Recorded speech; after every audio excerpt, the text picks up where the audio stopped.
அண்மை செய்தி. விருதுநகர் மாவட்டம் காரியாபட்டி அருகே திருமணத்திற்கு மறுத்த பெண் மீது வீடு புகுந்து அரிவாள் வெட்டு. மகளை காப்பாற்ற முயன்ற தாய் வெட்டி கொலை செய்யப்பட்டார். விருதுநகர் மாவட்டம் காரியாபட்டி அருகே திருமணத்திற்கு மறுத்த பெண் மீது வீடு புகுந்து அரிவாள் வெட்டு.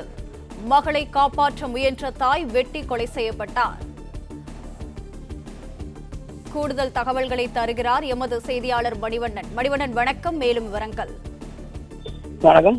விருதுநகர் மாவட்டம் காரியாபட்டி அருகே உள்ள கல்குறிச்சியில் மருத்துவர் தெருவைச் சேர்ந்தவர் முத்துக்குமாரின் மகள் வர்ஷா.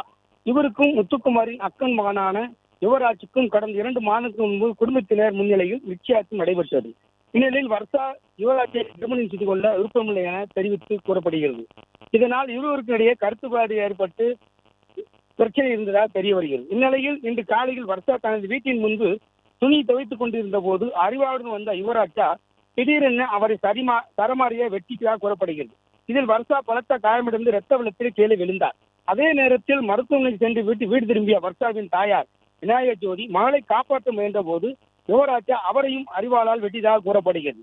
இதில் விநாயக ஜோதி சம்பவ இடத்திலேயே உயிரிழந்தார். பலத்த காயமடைந்த வர்ஷா அக்கம் பக்கத்தினர் மீட்டு 108 ஆம்புலன்ஸ் மூலமாக சிகிச்சைக்காக விருதுநகர் அரசு மருத்துவக் கல்லூரி மருத்துவமனைக்கு அனுப்பி வைத்தனர். மேலும் அங்கு அவருக்கு தீவிர சிகிச்சை அளிக்கப்பட்டு வருகிறது.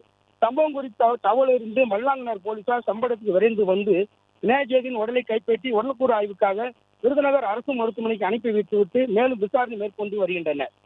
இந்நிலையில் கொலை சம்பவத்தில் தொடர்புடைய யுவராஜா பயன்படுத்திய அருவாளுடன் மல்லாங்கனர் காவல் நிலையத்தில் சரணடைந்ததாக கூறப்படுகிறது.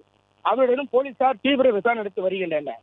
திருமண நிச்சயார்த்தத்தை தொடர்ந்து ஏற்பட்ட கருத்து வேறு காரணமாக இளம்பெண்ணை கொலை செய்த முயன்றதுடன் தடுக்க வந்த தாயை வெட்டி கொண்ட இந்த சம்பவம் கல்குறிச்சி மற்றும் சுற்றுவட்டார பகுதியில் பெரும் அதிர்ச்சியும் சோகத்தையும் ஏற்படுத்தியுள்ளது.